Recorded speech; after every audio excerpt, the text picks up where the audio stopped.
श्री राधे राधे, हरे कृष्णा। हम सब साधक श्रुतकीर्ति का जीवन चरित्र श्रवण कर रहे हैं। गतांग से आगे। पिछली रात जब मैं गहरी नींद में थी, आधी रात के बाद शत्रुघ्न मेरे कक्ष में आए, मुझे जगाया और एक पत्नी के रूप में, एक रानी के रूप में और एक माँ के रूप में मैंने उनके लिए जो कुछ भी किया उसके लिए मुझे धन्यवाद दिया और मुझे सूचित भी किया कि मैंने भगवान विष्णु और देवी लक्ष्मी द्वारा मुझे सौंपा गया सब कार्य संपन्न किया है और यह मेरे मूल स्थान यानी वैकुंठ धाम लौटने का समय है। हालांकि मैं भी दैवीय अवतार हूँ, परंतु मैं अभी केवल मानव हूँ जिसकी पृथ्वी पर किसी भी इंसान की तरह एक प्राकृतिक मौत होगी। एक ऐसे व्यक्ति की शांतिपूर्ण मौत जिसने सभी कार्य समाप्त कर दिए।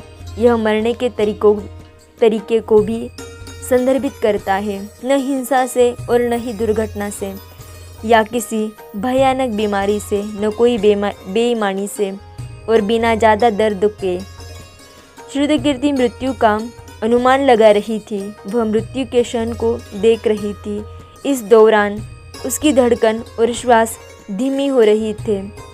उसकी मृत्यु त्वरित नहीं थी।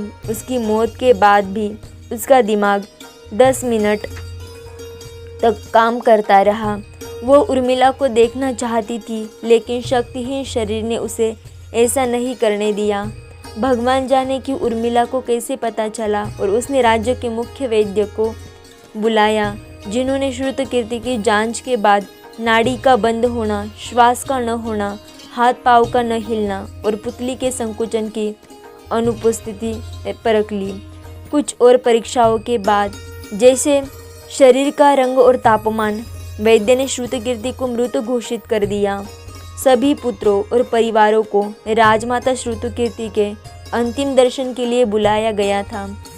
उर्मिला के लिए यह बड़ी कष्टदायी स्थिति थी। उपस्थित सभी लोग अपने सबसे प्रिय रानी की मृत्यु पर शोक का अनुभव कर रहे थे और शोक करने वालों में से अधिकांश सदमा, उदासी, अवसाद, अकेलापन, अलगाव, क्रोध, चिड़चिड़ापन, अपराध बोध, खेद और वैराग्य महसूस कर रहे थे। उर्मिला विशेष रूप से शोक में थी क्योंकि वह पीढ़ी से आखिरी बची और उसकी बड़ी बहन थी। वह श्रुतकीर्ति को सबसे अधिक जानती थी और फिर भी वह उन संघर्षों या कठिनाइयों के बारे में पूरी तरह से नहीं जानती थी जिसके कारण उसकी मृत्यु हुई। वह उसकी रक्षा करने में सक्षम नहीं थी। अभी भी बहुत सी ऐसी चीज़ें थी जो वह चाहती थी कि वह कह सके, लेकिन कर नहीं सकी। वह अकेला महसूस कर रही थी। हालांकि वह 8 बेटों सहित इतने सारे लोगों से घिरी हुई थी, लेकिन वह एक ऐसे व्यक्ति को याद कर रही थी जिसके साथ वह वास्तव में सब कुछ साझा कर सकती थी। श्रुतकीर्ति की मृत्यु अवश्यंभावी थी। राजकीय पद्धति से अंत्येष्टि के अनुसार विस्तृत कार्यक्रम आयोजित किए गए। हिंदू धर्म पुनर्जन्म को मानता है। यह विश्वास कि जब किसी की मृत्यु होती है तो आत्मा एक अलग रूप में पुनर्जन्म लेती है। उनका मानना है कि यद्यपि भौतिक शरीर मर जाता है, लेकिन उनकी आत्मा बनी रहती है और तब तक पुनर्जन्म लेती रहती है जब तक कि वह अपने वास्तविक स्वरूप पर स्थिर नहीं हो जाती। इसमें कई जन्म लग सकते हैं और प्रत्येक मृत्यु के साथ वे ब्रह्मा के करीब जाने का प्रयास करते हैं। 8 पुत्रों और रानी माँ उर्मिला का मानना था कि भौतिक शरीर किसी उद्देश्य की पूर्ति नहीं करता है और इसे संरक्षित करने की आवश्यकता नहीं है। उन्होंने सरयू नदी के किनारे बनी श्मशान भूमि में आत्मा को मुक्त करने के लिए श्रुतकीर्ति के शरीर का अंतिम संस्कार करने का निश्चय किया। श्रुतकीर्ति के शरीर का अंतिम संस्कार किया गया। किसी को नहीं पता था कि श्रुतकीर्ति कब की वैकुंठ पहुंच चुकी है और देवी लक्ष्मी में समा चुकी है।